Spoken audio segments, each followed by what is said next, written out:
Hello and welcome to Working the Puzzle, a new program on ICTV to give friends and neighbors affected by job loss access to advice and direction. I'm ICTV's Jennifer Vail-Storrs. Everyone's puzzle is different, and ICTV hopes these conversations can be part of your understanding of the process of change. Today I'm joined by Andy Klous, who is Assistant Branch Manager at Affinity Plus Credit Union here in Grand Rapids. Today we will touch on how to cope with the job loss from the financial side and why it's so important to involve your whole family, including your kids. Welcome, Andy. Thank you. Thanks Happy to be here. Thanks for joining me today. Let's start a little bit on your background. Tell us a little bit about yourself. Yeah. I grew up in Grand Rapids, had graduated in 1999, and I've been in the financial institution or financial world for about 17 years. Wow. So started as a teller in customer support, customer service, and then went into consumer lending and mortgage lending, and just recently made the transition as a leader. Great. So tell us a little bit about what your experience has been in working with community members who have experienced job loss. You know, our main focus through Affinity Plus is to really help and assist members however and with whatever means we can. And when it comes to job loss, we like to work specifically with budgets and maybe restructuring loans, restructuring what they have the ability to do with the new income and changes in their life. Have you or yourself, anyone in your family experienced job loss over the years? You know, one memory holds very near and dear to my heart was my dad. When I was 12 years old, had lost his job. We lived in Virginia, and he came home. I remember him coming home and saying, "Well, I need to find a new job." And it was a scary time. It was I was anxious. I remember feeling anxious and not knowing what's going to happen or what changes may happen. But I really look up to my dad and mom who took the bull by the horns and really they set us down, they communicated with us, they communicated with each other. I don't know as a 12-year-old kid what had happened behind scenes or behind closed doors with the two of them, but in what we accomplished in moving over to Grand Rapids, I admire my dad for having that energy and optimism of, hey, this is just another bump in the road, and let's keep going, let's keep moving forward. Well, and kudos to your dad. I mean, talking finances is, it is a taboo in our culture. Mm-hmm. But kudos to him for, talking, bringing the family together and talking about it and saying, this is where we're at. Because I think as parents, we always want to protect our children, and that's our first instinct is, maybe I should just, not tell my kids, I want to keep them as protected as possible, but mm-hmm. we're really not protecting them. I mean, kids are really perceptive, and they know when something's going on. I look back, I have a younger brother and a younger sister who during that time, and we talk about it now as adults, we think, hey, what do you remember about this? And my sister and brother said, we just know it was a change. We remember moving from our first home to our second home, but the stress and the pressures of being an adult or seeing that from the parent side, they didn't see that. They didn't recognize those things. Again, I was 11, 12 years old, and I think I was nervous just because of the change, new school, new environment. So it was, my mom and dad, they sat us down, and what they put together was we as a family loved playing Monopoly, and they said, here's what we're going to do tonight is we're going to hand each of you a certain dollar amount, and this is the amount that I was making, and now here's the amount that we have. And they said, here's the fixed budget, here's the fixed expenses that we have, and they said, how are we going to make our money last throughout the month during this adjustment. It was a learning experience for me. I share that story because maybe it could help somebody else. Right. Maybe in communicating with kids who are anxious, that maybe don't understand fully what's going on with parents, why spending has changed, why maybe we can't do extracurricular activities. My mom and dad took that proactive approach and said, we want the family to be engaged. We want them to understand exactly where we're going and what needs to happen as a family, as that family unit. So let's talk a little bit about what should someone do? What should be their first steps if they find out? It's obviously a shock. If you if just lost your job. Right. Well, where do you start? Here's my suggestion: is you need to really evaluate where your income is. You suddenly find out that you're going to be losing a position or losing a job. Money is an important part in our in our world and in our environment, and so where is that income coming in? And so my encouragement would be, step one is evaluate where that income is, what amount is coming in, and how can we make that new budget, that new income, stretch over the month period, and how is it possible for us, what changes are we going to have to make in that? The next step, I feel, is to really look at expenses. What expenses are there that need our attention right away? That's where you sit down and say, all right, what are my priorities? Are my priorities food? Are they shelter? Are they transportation? A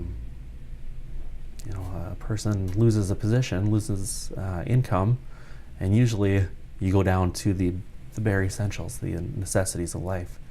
And so where are those expenses, and what changes do you have to make? And sometimes in those expenses, you may have to cut back. I remember that conversation that my parents had with us. They said, Christmas isn't going to be like Christmases in the past. And again, as a 12-year-old, and my younger siblings were like, what do you mean? It's Christmas. We've always had a great Christmas. But that Christmas, I remember coming in to it, and it wasn't so much we were in the new home now, we were in Grand Rapids, and I remember getting just the bare essentials, the socks and the underwear, got some dress clothes for church, but I do remember getting board games as a family, and that's how Christmas was spent that year, was enjoying the family time. And it's one of those special moments that you never forget. Right. And you talk about wants versus needs. I think we as a society kind of get hung up on our wants and our needs. We think we really need this when it's not really a need, it's more of a want. Maybe your cell phone plan is, you've got unlimited this and that and the other. Maybe you need to, take that down a notch or something in order to, because, when you and I were younger, we didn't even have cell phones. So it's something that we do take for granted, our cable television and looking at those areas that, we kind of think as being a necessity, but, they're not. They're not an absolute. We need a place to live. We need food on the table. We need to really look hard at those areas. Absolutely. From a financial standpoint, what we see oftentimes is there is that challenge of determining what a need versus a want is. And in determining what that need versus want is, again, it comes back to that lifestyle change. And there's always that hope. There's that, know that there is a better, there's more opportunity. And as long as you stay optimistic that, hey, I can make through this, and I can really fight through and be a a light source for my family and for my next employer, know that there's always that hope at the end. You talked earlier about communicating with your family. What a great job your dad did of communicating with his kids. Who else should you be communicating with as first step? Who should you be letting know about your job loss? So family is your first step. Letting everybody know so that they're all on the same page. The next step needs to be the creditors. Who do you owe, and who may not get their money for the next month? I teach a lot of high school classes and college classes through Affinity Plus, and in teaching, one of my first points that I like to make is communication is key. We as financiers don't know what's happening in your life. We're interested in what's happening, but we don't know. And so what I encourage these youth, these high school kids to do is to really be open, be honest with what's going on. When you get your first loan, if you suddenly lose your job at McDonald's and you have a $50 or $100 car payment to make, your first step needs to be, hey, financer, I can't make this payment. Financial institutions in Grand Rapids, they care about us. They care about the members, they care about their customers, because that care is their lifeblood of their business. And so they're going to be completely engaged and interested in helping you make it. They're not going to say, see you later, good luck. No, it's not. No business, no financial institution is going to be like that. They'll listen, they'll hear, and then they'll help you make, what steps do you need to take in order to get back on track. So let's talk about that. What are some of the steps that you can take to manage your financial situation? First, you need to know what amount of income you have versus what your expenses are.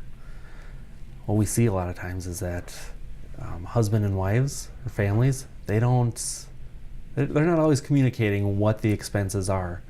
So not only does maybe an individual have stress for losing their job, but then it may be escalated by significant other not having communicated what those expenses are.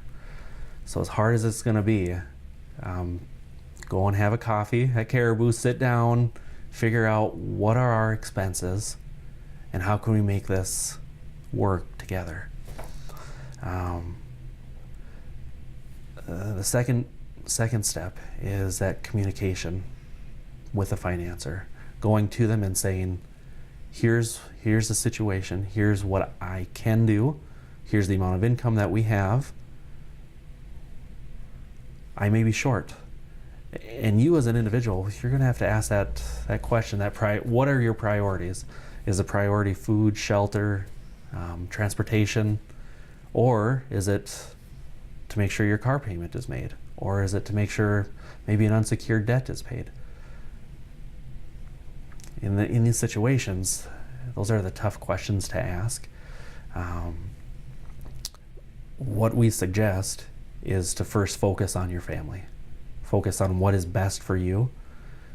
Second step, and here's consequences. There are consequences for not making your loan payment. It's not that we can just say, you know what, go ahead and miss your payment. I'm sorry you've missed your payment.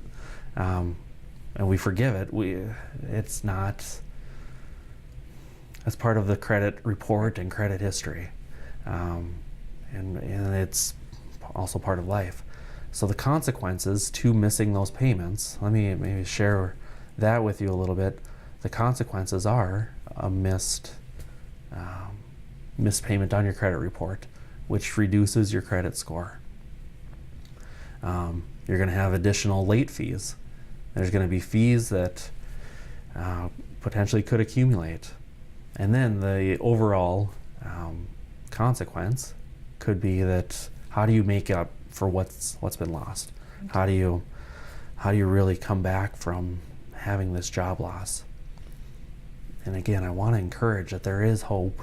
There certainly is hope that it can happen and does happen. People do get back on their feet.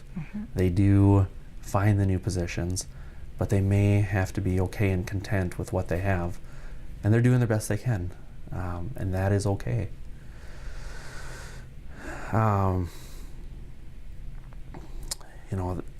Some of the options that financial institutions have, is that we can restructure your debt. And what that means is we may be able to stretch out a car loan from 2 years to 3 years, or we may be able to include maybe an unsecured debt into your car loan payment and make it a nice, instead of having 2 payments, having 1 payment for the price of 1. So we have that ability to adjust and restructure debt. Sometimes for quick fixes, and this is what we experienced in 2011 with the state of Minnesota shutdown. That came fairly quick, Right. and a lot of state employees, they didn't know what was going to happen. What we did is we opened up our doors so that we could have a sit-down meeting. How can we make your money work for you? And in doing that, people understood, again, it's coming back to that budget and what income do we have versus the amount of expense that we have going out. So sitting down and just talking to somebody, whether it's an advisor or a loan officer, that's good advice to you as an individual. I think there's people out there that don't have a budget. There's people who don't keep track of their spending. So this is going to be really brand new to them.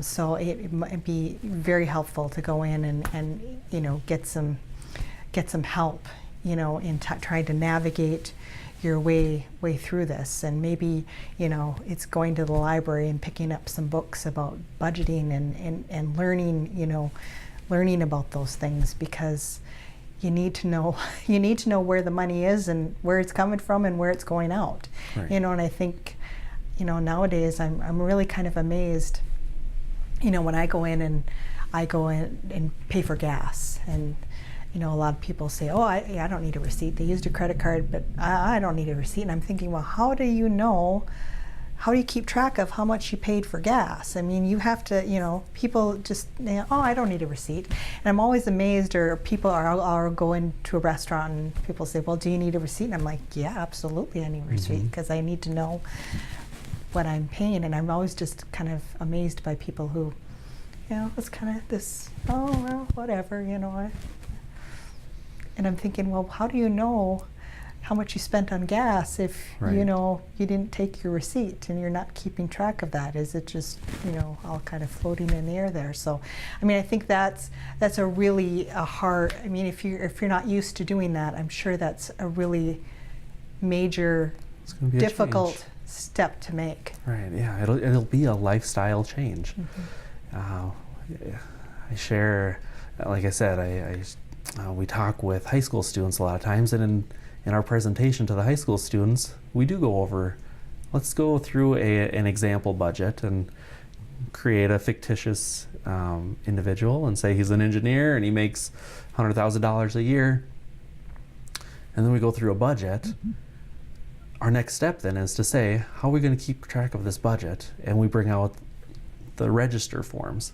You see, I remember when I was younger, you'd be standing in line and you'd have the little old lady who is writing down the register and Yep. where she spent it and how much she spent. We don't see that anymore We don't. because it is such a fast-paced, it's a new world. It is. So, yeah, the education that kids are receiving in these Money Matter classes and the free at last groups through AEOA, it is necessary, Right. and helpful. So what are some of the financial challenges someone facing job loss will likely experience? Gosh, in my experience, the first is going to be it's going to be a hit to your soul. It's going to be a hit to your character. where do you step from this point on? So I think that's going to be one of the major challenges. One piece of advice that we may be able to offer you is to make sure that you are communicating. Again, it comes down to that communication and taking a step back and saying, all right, let's reorganize, let's reassemble, and circle the wagons and say, what do we need to happen? What do we have to make happen to have this be a positive outlook? I think one of the major things is the fear of the unknown. You don't know what's going to happen moving forward. And then that change of lifestyle, what can happen from here on out is going to be a major, it could be a major setback, or it could be a stepping stone or a launching pad to something new and amazing. I wish I had some amazing story that, hey, we experienced somebody that had job loss, or my dad ended up getting this, his favorite job. But I've got to believe that there's certainly opportunity when some of these layoffs are happening. They offer education packages, or they offer maybe a severance package. What are you doing with that opportunity? Are you going to go back to school and then make your life, a little bit better, a little bit stronger?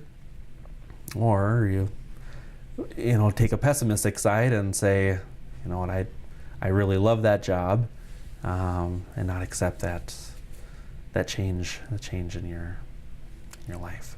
Yeah, it doesn't do you any good to wallow in, the what ifs, because, at this point, it was a shock to everyone in the community. It was a shock when I read it that UPM was laying people off. So I can't imagine what it was like for the employees that are going to lose their jobs. That, wow, it just felt like it came out of nowhere. So, it's got to be, like you said, this, it's grief. You go through stages of grief of, it's a major loss in your life. So it's hard to, you got to be managing your finances to keep, track of things, but it's hard when we're down and depressed as well. Right. So let's talk a little bit about, we're in the midst of the holidays. What are strategies, tips for people? I think, the holidays are a hard time for anybody anyway. We're all stressed out. A lot of people are stressed out about, what we're going to give and what we're going to get. And, if you don't have, your normal income coming in, it's a really big challenge. One tip that I experienced personally with my family was that, again, it was the bare essentials. We needed socks and we needed underwear, but for our parents to wrap those up in wrapping paper, it was still exciting, and it was still a special moment. The family time that we spent, again, was important. One suggestion that I had given to an individual, and he wasn't very happy about it, but I had suggested, what if you had a Christmas in February? A lot of us will get a tax return back. What if you shared that Christmas, said, let's have a dinner. We can, because the expense for Christmas, it certainly adds up. Right. You have the travel time, you have the dinner, you have the gifts. Why not share the dinner time and have the dinner time for Christmas, but then have a Christmas in the month of February or March, where jobs may be more stable, income may be more stable. You may have a little extra and do a family outing or a hotel stay in Duluth. It's a matter of creativity. Right. How do you continue to stay above water and keep an optimistic approach that, hey, I can I can accomplish this. I can beat this because we're strong. That's been your message throughout the interview is hope. Mm-hmm. Talk a little bit about that. You know, how do you stay motivated and hopeful after you've lost a job? And this is going to be I want to be real. I want to be honest with the viewers. I have never lost a position, so I don't, for me to offer hope, I don't want it to be contradictory, but I want you to know that there are resources, there are abilities, and capabilities of making it happen. There are resources within financial institutions. We have abilities to assist a person. You know, is it going to be a matter of that person having taken advantage of it, or this is their first time? You know, those are the difficult questions that we have to ask and then create answers to. But you know, that hope of there is better ways, and you know, I think earlier we were talking about that less is more, cutting back, reevaluating everything, and taking a visual of here is our overlying ideas as a family, and then you know, what could be best for that family. So what can we do to support our fellow neighbors or our friends or family, you know, that we know who are experiencing job loss? What can we do to help make the path a little bit easier? You know, I think the first step is listening. You know, what do they need? And sometimes they just need a listening ear. Our CEO shares a story oftentimes about the greatest advice his father had ever given him. And that advice was, you have 2 ears with 1 mouth, and the 2 ears is such a true statement so often, as lenders, as friends. So just listen. And I say listen, but then the next step is not to give advice unless they ask for your advice, unless they say, you know, what can I do to help? That advice, it may not be received well if you come to them and say, you know what, here's what you can do, A, B, C, and D. You know, these individuals are under a lot of pressure, and know that there are sources. I guess that, again, is our overall message, is that we want them to know, we want you to know that there are resources. There's people that care and want to see you succeed. You know, like I mentioned before with Blandon, I mean, I'm sure it came a shock to me when I read it in the newspaper. I'm sure it came as a shock. Are there ways that people can kind of prepare ahead of time? Because we never know, you know, we never know what life's going to bring us or what tomorrow holds. Are there ways that we can be kind of staying ahead of the game? I do have a couple points for that. Is first and foremost, always having an emergency savings account. What does that look like? An emergency savings account is a 3 to 6 month account that could pay all of your bills during that time period. And start small. Start with, you know, maybe you have extra funds through a tax return. Maybe you receive a bonus that you're not expecting. Maybe you do get the increase. Or, again, reevaluating and saying, all right, I can cut back on eating out, I can cut back on TV, but how do you build that emergency savings account? That's the way. That is reevaluating everything. I want to share a story about an individual who was working in North Dakota, and a lot of individuals, while they were working in North Dakota, we got young men who were making $75,000, $90,000, $120,000 a year.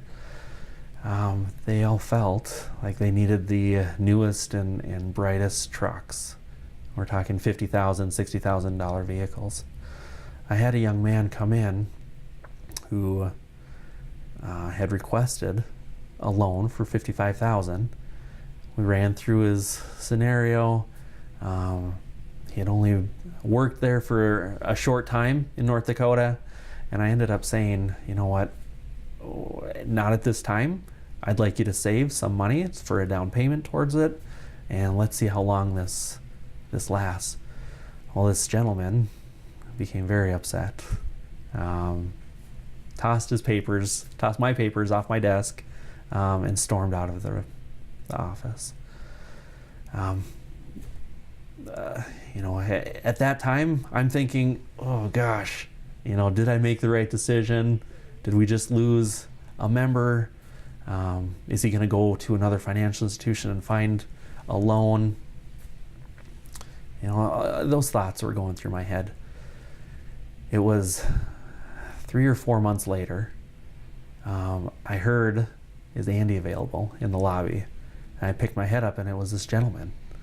And he said, I just need to talk to him real quick. He ended up coming to my office, stood in my doorway, and he said, Andy, I want to tell you thank you. Let me share with you what happened. Is a few weeks after I left, I ended up losing my job in North Dakota. I also found out that my significant other was pregnant. And now we're struggling to find a new job and find a place to live. Had I taken this $55,000 truck loan, which includes a $700 payment each month, had I done that, I would have been in a lot more hurt. So I wanted to say thank you, and I am sorry. We don't always see the happy endings at the end, and that was one of those moments where he was gracious. So living that step is living within your means. What's going to be the best options for you? Is it going to be putting money away? Is it going to be putting money in a investment account? But at least setting some money aside for a rainy day. You have the ability to pay ahead on loans. If you pay a month ahead or 2 months ahead, that 2 months may be a huge advantage to you in these situations. Right. Where all of a sudden job is lost. Maybe they, in Blandon's situation, they've given UPM employees a few months awareness of it. And so that 2 month or 3 month that you've paid ahead is really going to come into play. And so my encouragement is to take advantage of it. Really, really use that. And then last is being aware of where your credit card balances are. What we see a lot of times is, like I said, husbands and wives or relationships, they don't have that communication of, hey, I have $5,000 in credit card or $15,000 in credit card debt. If you are using your credit card as extra income or supplemental income, you're not using your credit card the right way. A credit card is for those emergencies, maybe to build up credit. A lot of people use credit cards just as bonus perks, airline miles or extra cash on the side. But again, it's all part of that living within your means, knowing what amount of income you have and the amount of expense that you are putting out each month. And if you need that credit card debt, you're not using your credit cards in the right way. There was, a story in some publication that I was reading about how, difficult it is when you're going out to buy Christmas gifts this year when you have credit card debt from last year. that you're still paying on the Christmas gifts that you bought last year. So now all those gifts that are long forgotten, and you're still making payments on that. Wow, that's really sad.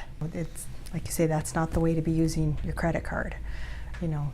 And again, I think it is part of our society. Right. You know, you go to a grocery store and the little ladies who have written down what their checking account balance is are the ones that are living within their means, where a lot of us swipe and dip and let's go.